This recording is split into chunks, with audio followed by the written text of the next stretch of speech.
Assalamualaikum warahmatullahi wabarakatuh. Pada pertemuan kali ini di mata kuliah biokimia, kita akan membahas terkait dengan konsep dasar metabolisme. Sebelum kita melaju ke metabolisme pada topik berikutnya, alangkah lebih baiknya kita mengetahui dulu apa itu metabolisme, kemudian jenisnya ya, kemudian konsepnya itu seperti apa, dan juga pengertian-pengertian dasar terkait dengan metabolisme, kemudian energi yang dihasilkan dalam bentuk ATP, apa itu ATP, dan lain-lain, kita akan pelajari di pertemuan hari ini. Oke, berikut ini adalah materinya. Nah, pada pertemuan ini, di sini kita akan membahas lebih lanjut terkait dari pengertian dasar metabolisme ya, pengertian dasar dari metabolisme, konsepnya seperti apa, dan juga bagaimana manusia ini istilahnya bisa bertahan gitu ya, bisa bertahan mesin-mesin apa saja yang terdapat di dalam tubuh kita, kalau kita analogikan seperti itu, sehingga kita itu bisa melakukan aktivitas sehari-hari, kemudian energi yang didapatkan untuk kita beraktivitas ini dari mana gitu ya. Energi yang kita dapatkan itu adalah dari proses metabolisme yang terjadi di dalam tubuh kita. Nah, di sini dicontohkan pada gambar yang di layar ini, itu adalah jenis dari hummingbirds. Itu dia dikatakan bahwa dia dapat menyimpan bahan bakar yang cukup untuk terbang melintasi Teluk Meksiko, di mana perjalanannya itu sekitar 500 mil ya. Jadi cukup panjang sekali, cukup jauh, tanpa istirahat. Nah, ini jadi sebenarnya kalau kita logika ya, dia dapat energi dari mana gitu, dia dapat kekuatan dari mana gitu ya. Nah, tetapi semua itu terjadi karena ada proses metabolisme yang terjadi di dalam tubuh burung tersebut, sehingga dia dapat memperoleh energi yang disimpan pada saat dia melakukan proses migrasi seperti itu. Nah, kalau kita klasifikasikan menjadi dua, jadi metabolisme itu dibagi ya, dikategorikan menjadi dua, yaitu yang ada yang dinamakan sebagai katabolisme, yang kedua adalah anabolisme. Di mana perbedaannya di sini itu adalah berlawanan ya. Kalau katabolisme, di mana dia ini adalah proses ekstraksi ya, istilahnya proses pemecahan. Proses pemecahan suatu makromolekul menjadi komponen sederhana penyusunnya, di mana pada saat proses tersebut hasil akhirnya itu adalah dihasilkan sebuah energi. Nah, sedangkan kalau anabolisme ini kebalikan dari katabolisme, di mana anabolisme ini proses sintesis, proses pembentukan senyawa-senyawa sederhana menjadi sebuah makromolekul.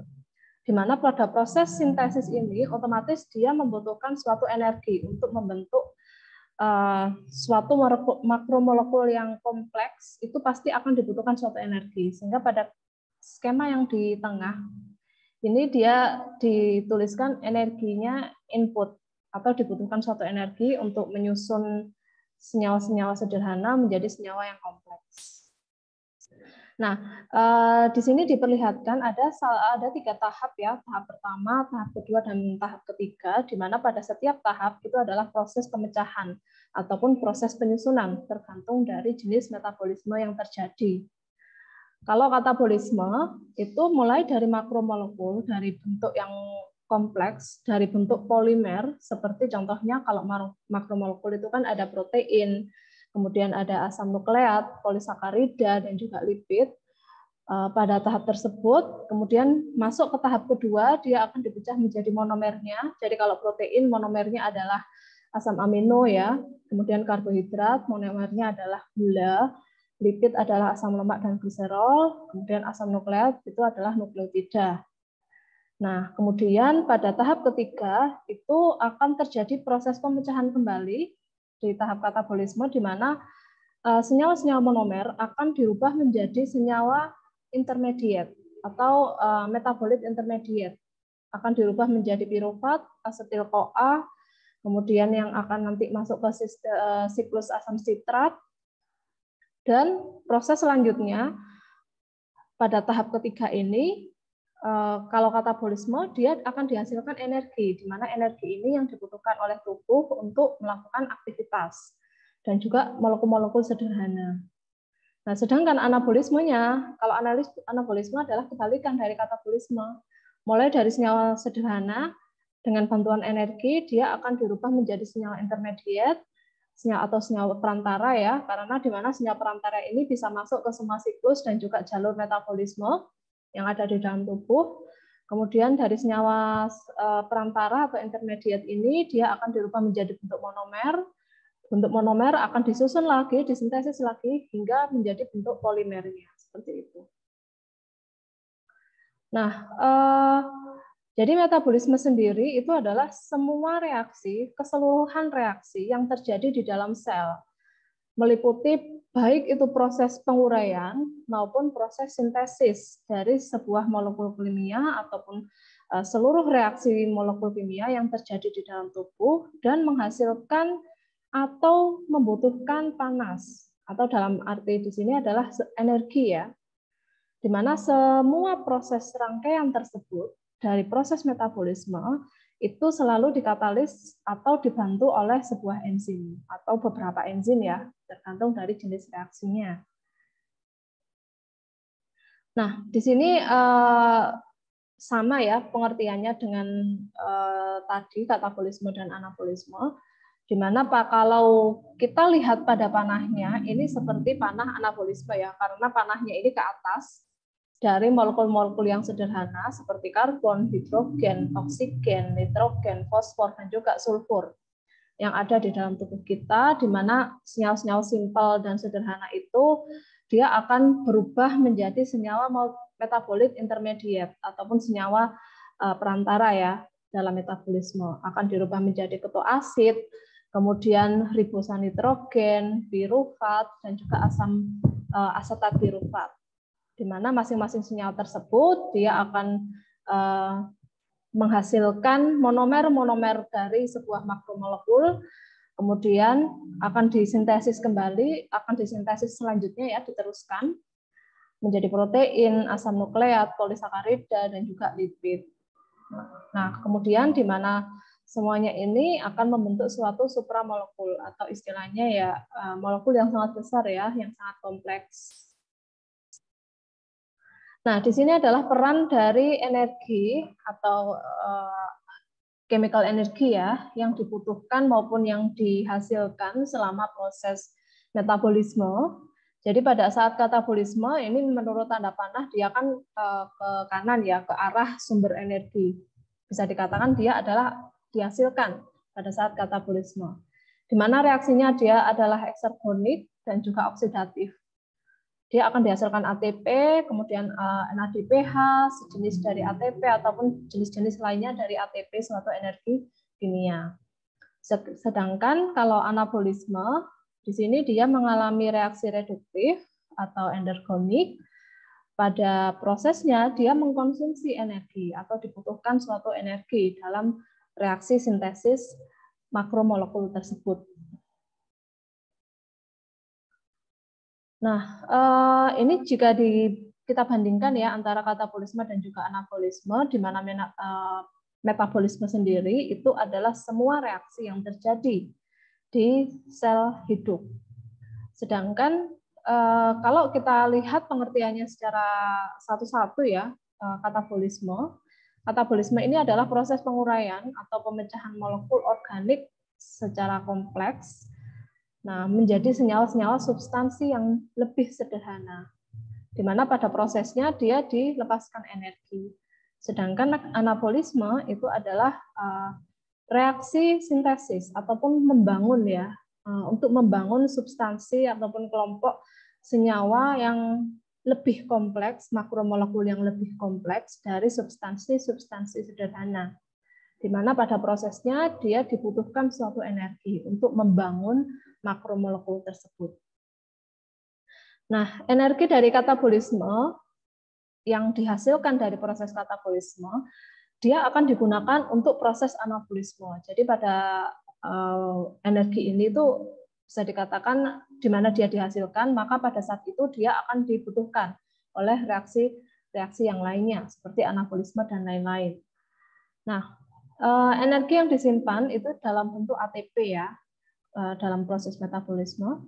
Nah, sedangkan di sini itu adalah ilustrasi di mana proses metabolisme yang ada di dalam tubuh kita itu terjadi sangat kompleks sekali. Kemudian banyak sekali jalur-jalur metabolisme, banyak sekali reaksi-reaksi, jenis-jenis reaksi metabolisme yang ada di dalam tubuh kita yang saling terkait, yang saling berhubungan, gitu ya. Nah, ini kalau kita lihat, seumpama contohnya metabolisme karbohidrat ya. Nah, metabolisme karbohidrat yang warna biru, jalur warna biru, ini dia akan terhubung ke metabolisme lain. Nah, mungkin kalau kita telusuri ya jalurnya ya, dia akan berhubungan ke metabolisme lipid. Kemudian dia juga akan berhubungan ke metabolisme nukleotida, seperti itu. Nah, antara metabolisme satu dengan yang lainnya itu saling berhubungan. Jadi istilahnya itu adalah reaksi yang terjadi di dalam tubuh kita. Metabolisme itu sangat kompleks sekali.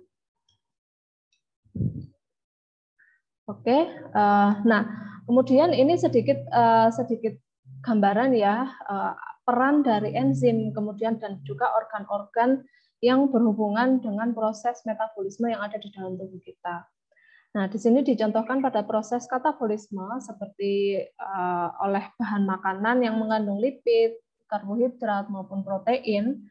Nah, semua komponen tersebut itu kan kalau kita makan, setelah makan mengandung karbohidrat, lipid dan juga protein di dalam tubuh kita oleh sistem pencernaan pasti kan akan dipecah ya.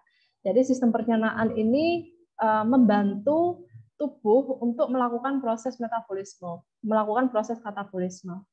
Karbohidrat di dalam mulut kita oleh enzim amilase yang ada di dalam saliva akan dipecah menjadi oligosakarida, disakarida, dan juga komponen lain. Nah, kemudian di dalam lambung ada enzim yang berperan untuk makromolekul lain seperti pepsin, lipase, dan lain-lain itu berfungsi untuk memecah lipida dan juga protein. Nah, baru di usus halus, di hati, di empedu, dan lain-lain di sistem pencernaan kita itu banyak sekali enzim-enzim yang juga membantu proses pencernaan untuk mencerna ataupun untuk memecah nutrisi-nutrisi yang telah kita makan menjadi komponen-komponen yang sederhana sehingga nantinya akan masuk ke proses metabolisme yang ada di dalam tubuh kita seperti itu. Nah, dalam proses metabolisme di dalam tubuh itu juga dibutuhkan suatu energi ya. Di sini ada konsep enzim energi bebas Gibbs, di mana konsep ini adalah termasuk konsep termodinamika yang paling berguna dalam biokimia, di mana dia ini mengatur reaksi enzim sama seperti reaksi kimia pada lainnya. Nah, untuk energi bebas Gibbs ini disimbolkan dengan delta G, di mana nilainya dia harus negatif. Di mana ini delta G ini menunjukkan spontanitas reaksi. Nah, kalau nilai delta G-nya itu adalah negatif, maka jenis reaksinya adalah eksergonik, seperti itu. Nah, kalau endergonik, berarti nilai delta G-nya adalah positif. Tetapi bisa juga nilai delta G adalah 0, seperti itu. Nah, sedangkan ini ditunjukkan skemanya ya, skema ataupun grafiknya yang menunjukkan spontanitas dari suatu reaksi, baik itu reaksi eksergonik maupun endergonik. Kalau eksergonik ini bisa kita lihat di mana posisi delta G ini itu akan terlihat berbeda dengan posisi delta G pada reaksi endergonik atau istilahnya reaksi yang tidak spontan seperti itu. Nah, hubungannya itu adalah di suatu reaksi yang dibutuhkan suatu enzim atau tidak. Karena tadi di awal sudah saya katakan bahwa metabolisme ini nggak lepas dari bantuan enzim untuk proses reaksinya. Nah, suatu reaksi kimia dengan bantuan enzim, maka reaksi kimia tersebut akan berjalan dengan sangat cepat. Berbeda apabila suatu reaksi tersebut tidak ada bantuan dari suatu enzim. Nah, di sini diilustrasikan, dikatakan bahwa ada hubungan antara reaction progress ataupun jalannya reaksi dengan energi bebas. Dengan bantuan dari enzim, maka reaksi akan terjadi sangat cepat, seperti pada garis putus-putus ya, delta G yang catalyze. Nah, itu kalau kita lihat puncaknya, transition state-nya itu jauh lebih rendah daripada reaksi yang tidak dikatalisis oleh suatu enzim. Nah, puncaknya jauh lebih tinggi. Maka jalannya reaksi juga pasti jauh akan lebih lama daripada reaksi yang dikatalisis oleh suatu enzim. Produknya ada di bawah seperti ini. Nah, kemudian di metabolisme sendiri juga tidak jauh-jauh dari ATP ya, dari ATP, di mana ATP ini suatu energi yang dihasilkan dan juga disimpan pada saat proses metabolisme. Nah, ATP ini juga sangat penting karena di dalam tubuh kita ataupun organisme manapun, makhluk hidup apapun, itu pasti akan selalu dibutuhkan untuk kerja otot kita pada saat kita bergerak, gitu ya. Pada saat kita bergerak, pada saat kita melakukan aktivitas, kemudian di samping itu juga digunakan untuk proses sintesis makromolekul lain, kemudian perbaikan jaringan yang ada di dalam tubuh suatu makhluk hidup apabila jaringan tersebut terluka maupun jaringan sudah tua, terkelupas dan lain-lain, otomatis tubuh kan perlu mensintesis jaringan yang baru. Nah, itu dibutuhkan suatu enzim juga dalam prosesnya. Kemudian sintesis DNA dan juga RNA untuk perbaruan dalam hal genetiknya itu juga membutuhkan ATP. Dan juga untuk proses pemecahan molekul yang kompleks.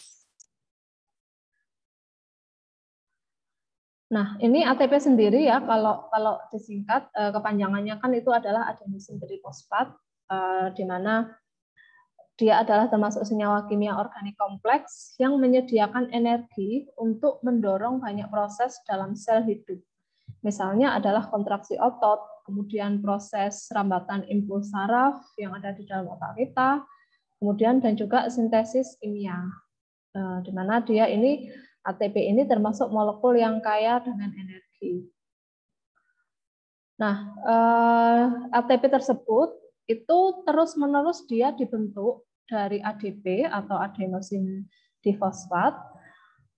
Gunanya adalah untuk proses metabolisme juga, dan juga dia akan dipakai kembali untuk proses transport aktif, sinyal, dan juga biosintesis dan lain-lain, banyak sekali reaksi yang digunakan. Nah, di sini dikatakan bahwa pada saat kita istirahat itu memerlukan ATP di mana kurang lebih 40 kg dalam 24 jam. Nah, kalau kita lagi latihan berat itu memerlukan ATP kurang lebih 0,5 kg per menit. Jadi istilahnya jauh lebih banyak ya kalau kita konversikan dalam jam, di mana latihan berat itu memerlukan ATP yang jauh lebih banyak daripada pada saat kita beristirahat. Seperti itu. Nah, sedangkan ini adalah struktur senyawa dari ATP, ADP, dan juga AMP. Nah, sesuai dengan namanya, adenosin trifosfat, dia tersusun atas 3 fosfat, senyawa 3 fosfat, kemudian gugus ribosa, dan juga gugus adenin. Nah, kalau adenin difosfat, ini perbedaannya hanya ada di gugus fosfatnya saja. Dia terdiri atas 2 fosfat. Kalau AMP, adenosin monofosfat, dia gugus fosfatnya hanya 1 saja. Nah, ADP ini dan juga fosfat itu dapat dikombinasikan ataupun dapat bergabung menjadi bentuk ATP melalui reaksi sintesis dehidrasi. Nah, di sini kalau kita lihat skemanya ya, ada ADP dengan 1 fosfat, dengan fosfat, dia dapat membentuk ATP melalui reaksi sintesis dehidrasi. Nah, kalau kita ilustrasikan di bawah melalui gambar baterai ya, ADP ini seperti suatu baterai yang energinya itu belum penuh, istilahnya masih setengahnya. Masih setengah. Kemudian kalau ATP dia diilustrasikan seperti baterai yang energinya sudah penuh, istilahnya baterai baru gitu ya, yang full dengan energi, full baterai seperti itu. Nah, itu adalah ilustrasi yang bisa kita lihat. Nah, ATP sendiri itu dapat dihidrolisis, istilahnya dia bisa dipecah juga. Dia dapat dihidrolisis dari bentuk ADP dan juga fosfat untuk melepaskan energi. Jadi ATP ini melalui reaksi hidrolisis, dia dapat dipecah menjadi bentuk fosfat, suatu senyawa anorganik, dan juga ADP. Dan juga dia dilepaskan suatu energi. Nah, ini dia dapat, selain ATP dapat dihidrolisis menjadi ADP, dia juga dapat dihidrolisis menjadi AMP, menghasilkan AMP dan pirofosfat atau PPI. Kalau ADP dia dengan ortofosfat atau PI. Nah, ATP ini dihasilkan melalui berbagai proses seluler dan dijumpai di mitokondria, di mana mitokondria, organel mitokondria ini adalah istilahnya dia lokasi ya, lokasi organel tempat ATP itu disintesis dan juga dihasilkan melalui reaksi fosforilasi oksidatif dengan bantuan ATP sintase. Nah, bahan bakar pembentuk ATP itu adalah glukosa dan juga asam lemak. Oleh karena itu, kalau kita pelajari selanjutnya ya pada metabolisme karbohidrat dan juga metabolisme lemak, ATP ini banyak sekali dihasilkan dari proses metabolisme glukosa dan juga metabolisme lipida. Nah, di situ akan banyak sekali dihasilkan, di mana tahap akhir dari sintesis ATP itu terjadi dalam mitokondria dengan total ATP yang dihasilkan sekitar 34 sampai 36 ATP. Nah, ini adalah peran ATP pada reaksi metabolisme dan juga reaksi anabolisme dan juga katabolisme. Di mana kalau kita lihat pada reaksi katabolisme ya, reaksi katabolisme, ATP ini akan dihasilkan, akan dilepaskan dan juga panas akan dilepaskan dalam prosesnya membentuk senyawa sederhana. Nah, sedangkan pada reaksi anabolisme, senyawa sederhana tersebut akan dibutuhkan ya, akan dibutuhkan. Oleh karena itu dia membutuhkan suatu ATP. Dari ATP kemudian membentuk suatu kompleks molekul yang besar, makromolekul seperti pati, kemudian protein dan juga lipida. Nah, sedangkan ini tahap pembentukan energi dari bahan makanan. Karena terutama pada proses katabolisme ya, karena pada dasarnya kita manusia ini makan makanan yang mengandung nutrisi. Ya, seperti makromolekul karbohidrat, polisakarida itu tadi, kemudian lemak, kemudian protein, dan juga jenis-jenis yang lainnya, terutama yang 3 ini tadi. Nah, bahan makanan yang kita makan, nutrisi yang kita makan, itu dia akan menghasilkan suatu energi yang tinggi, karena pada dasarnya makanan yang kita makan ini, jalur utama untuk menghasilkan energi ada di metabolisme karbohidrat. Seperti itu.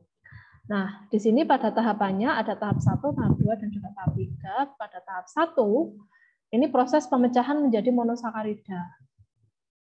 Menjadi monosakarida, lemak ini asam lemak dan gliserol, polisakarida ini glukosa dan gula-gula lainnya, protein menjadi asam amino. Nah, di mana monosakarida ini semuanya, beberapa ya, tidak semuanya akan membentuk molekul intermediate asetil-CoA, tetapi ada juga beberapa asam amino yang langsung menuju ke tahap 3. Nah, yang membentuk asetil-CoA ini pada tahap 3, dia akan masuk ke siklus asam sitrat, kemudian ada yang membentuk CoA, kemudian masuk ke tahap oksidatif fosforilasi, di mana pada tahap oksidatif fosforilasi, energi ATP yang dihasilkan itu sangat tinggi terjadi di sini. Akan dihasilkan ATP yang sangat banyak. Nah, sedangkan ini jalur lain ya untuk produksi energi, mulai dari proses glikolisis, kemudian siklus asam sitrat, dan juga transfer elektron, ATP itu dihasilkan di banyak tahap. Pada saat glikolisis, ATP yang dihasilkan ada 2 ATP. Kemudian di siklus asam sitrat, ATP yang dihasilkan ada kira-kira 2 ATP. Nah, kemudian pada saat transfer elektron, ATP yang dihasilkan ini yang paling banyak ya, sekitar 32 sampai 34 ATP seperti itu. Nah, ini lebih lengkapnya akan kita pelajari di pertemuan metabolisme karbohidrat. Nah, selain ATP, banyak sekali molekul-molekul lain yang sangat berperan dalam proses metabolisme. Nah, molekul-molekul tersebut selain ATP ada NADPH, NADH, di mana dia bentuk lain dari energi ya. Kemudian ada FADH, kemudian ada koenzim A, lipoamida, biotin, dan lain-lain. Di mana setiap senyawa tersebut, senyawa-senyawa carrier di sini, dia merupakan suatu prekursor juga, dan juga memiliki carrier group atau gugus yang di bawah, yang berperan dalam proses metabolisme. Nah, selain itu, selain enzim ya, selain enzim yang berperan dalam proses metabolisme, terdapat peran lain yang juga membantu dalam proses metabolisme, yaitu vitamin. Di mana vitamin ini berperan sebagai koenzim, karena kita tahu ya, suatu enzim itu kan pasti terdapat pengikatan terhadap koenzim maupun kofaktor dalam setiap reaksinya. Nah, vitamin ini, terutama vitamin D, dia berperan sebagai koenzim dalam proses metabolisme yang ada di dalam tubuh kita. Dia mendukung dan juga meningkatkan suatu reaksi yang ada di dalam tubuh kita. Di mana pada golongan vitamin B, dia berperan penting dalam proses metabolisme pada saat pelepasan energi, saat kita beraktivitas, yaitu sebagai senyawa koenzim yang dapat meningkatkan laju reaksi metabolisme di dalam tubuh kita terhadap berbagai sumber energi. Nah, di sini ada peranan dari vitamin B, mulai dari vitamin B1, B2, B3, sampai B12, peranannya dalam proses metabolisme. Di sini saya contohkan pada vitamin B1 ya. Pada vitamin B1 dia di sini berperan sebagai membantu proses metabolisme protein dan juga lemak.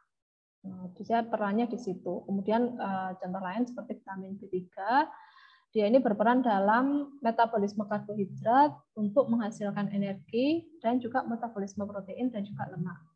Nah, di mana oleh karena itu biasanya kan kalau pada saat kita dalam keadaan tubuh kita itu lagi pegel-pegel atau dalam kondisi yang tidak fit ya, itu doping kita itu biasanya kan meminum vitamin B kompleks gitu ya, atau baik itu secara oral maupun secara injeksi, yang dimasukkan itu adalah vitamin B kompleks. Kenapa kok vitamin B kompleks? Karena vitamin B kompleks ini gunanya adalah untuk meningkatkan laju metabolisme di dalam tubuh kita, sehingga tubuh kita akan merasa lebih segar, lebih pulih gitu ya, karena proses metabolisme kembali seperti semula gitu. Kerjanya kembali seperti semula. Nah, selain itu ini juga ada tambahan dari literatur lain ya terkait dengan vitamin, mulai dari vitamin B1 sampai B12, senyawa tiamin atau vitamin B1 ya. Itu tipe reaksinya seperti apa, seperti aldehyde transfer, kemudian ada juga beberapa konsekuensi dari defisiensi kekurangan dari vitamin-vitamin tersebut. Di sini telah disebutkan, nanti bisa kalian pelajari ya, apalagi apa saja defisiensi dari berbagai macam penyakit, berbagai macam vitamin yang ada di sini, mulai dari tiamin, riboflavin, niacin, biotin, asam folat, B12, dan lain-lain. Seperti itu.